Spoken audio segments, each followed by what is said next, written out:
Ладно. А сёння мы знаходзімся на маршы права і справядлівасці ў гонар тысячагоддзя каранацыі першага польскага караля Баліслава Хробрага. Окей? Калі мы з Максам ішлі на гэты марш, то мы думалі, што гэта будзе вельмі палітычнае мерапрыемства. Але насамрэч атмасфера была сапраўды святочнай.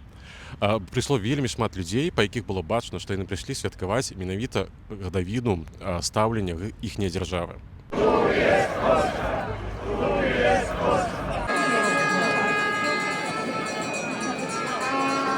Канешне, не абышлося і без палітычных крычалак.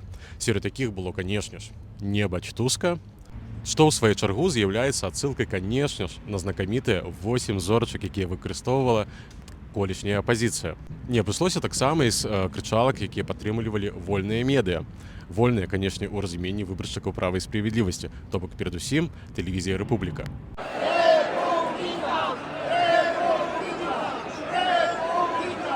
Марш скончыўся на замкавай плошчы ў Варшаве, дзе была пастаўлена вялікая сцэна і выступалі палітыкі права і справядлівасці, сярод якіх, канешне ж, галоўнай зоркай быў Караль Навроцкі.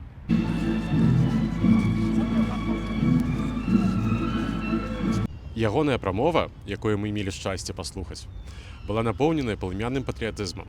Але насамрэч было вельмі выразна бачна, што ён таксама, як і Рафал Часкоўскі, даволі кепскі аратар, і ў яго проста не хапае досведу. Але рэакцыя натоўпу была сапраўды вельмі натхнёнай.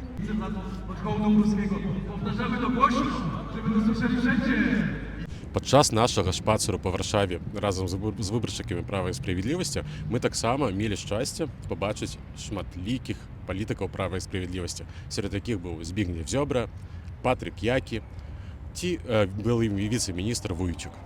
І, канешне ж, мы не маглі не скарыстацца магчымасцю, каб выйсці ў народ і запытацца некалькіх выбаршчыкаў права і справядлівасці, што яны думаюць пра бягучую выбарчую кампанію і, канешне ж, што яны думаюць пра нас з вамі, пра беларусаў.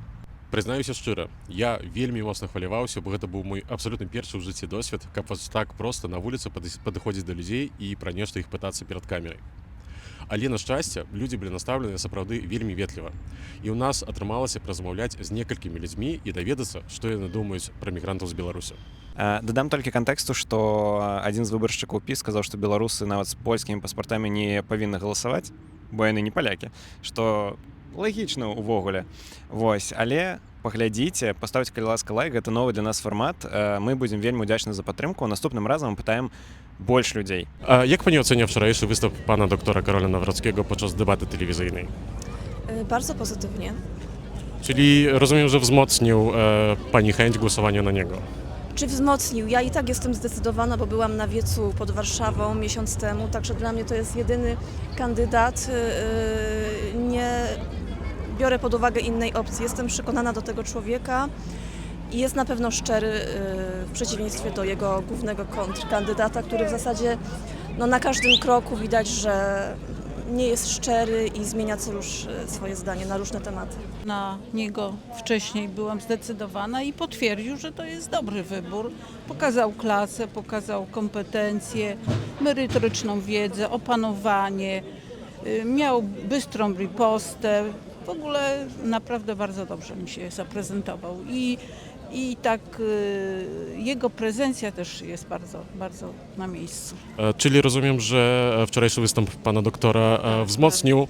Tak, wzmocnił, utwierdził tak jakby mój wybór już w taki wcześniejszy, powzięty, taki nie na 100%, ale utwierdził po prostu, że tak będę na niego głosowała. Powiem panu, że Nawrocki wygrał.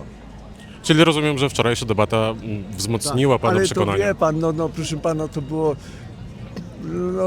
w ogóle nie spodziewałem się, że polska polityka tak nisko upadnie, że tak nisko upadnie. Te babcie Krysie, ta nie wiem jak ona co tak wykrzykiwała, tam te marsze tych LGBT, no to nie spodziewałem się, ja mam prawie 80 lat, że do takiej sytuacji dojdzie w Polsce.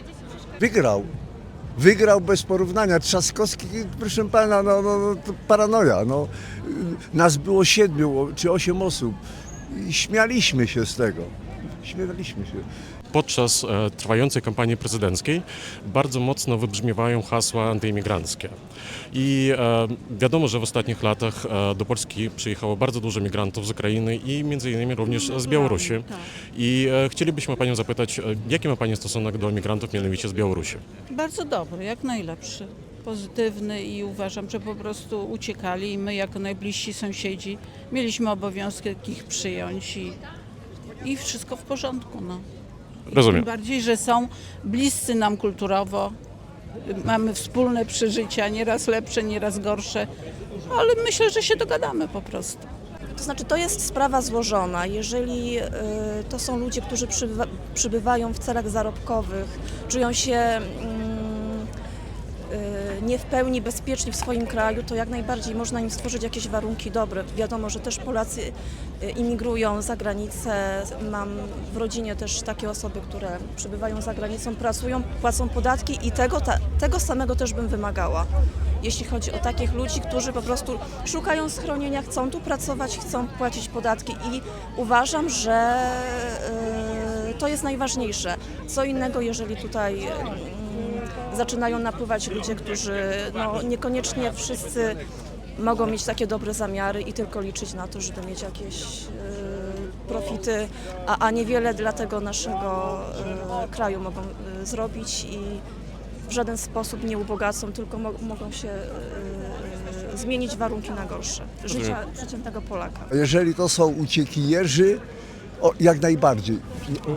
Dla nich miejsce powinno być, bo to są też ludzie.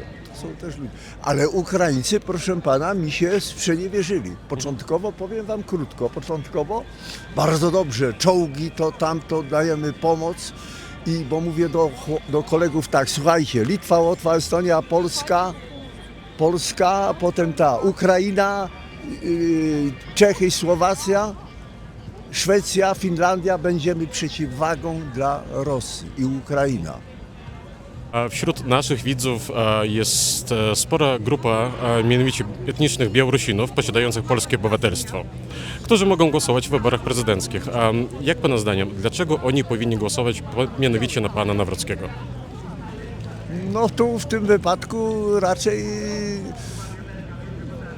nie są Polakami, no i z jakiej racji? Ale posiadają obywatelstwo, więc mają prawo głosu. Posiadają. Z jednej strony, wie pan, tu można i tak podchodzić, zależy jak kto do tego podchodzi.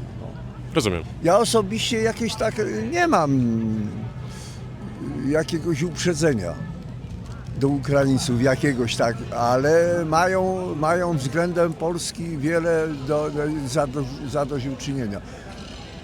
Na ruskich nie mogę patrzeć, na Niemców nie, proszę pana, jak usłyszę ruski język, wie pan, to mnie dreszcze przechodzą. Język.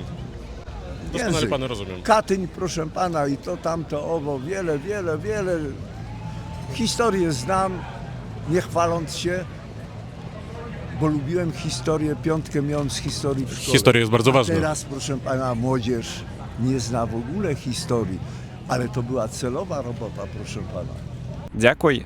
Падтрымлівайце нас на Баймі Кофі, Не Патріоні. забывайцеся падтрымліваць нас донатамі на Баймі Кофі, Патріоне. Гэта сапраўды вельмі важна для нас. Дякую вам і до зустрічі у наступному випуску. Пакуль.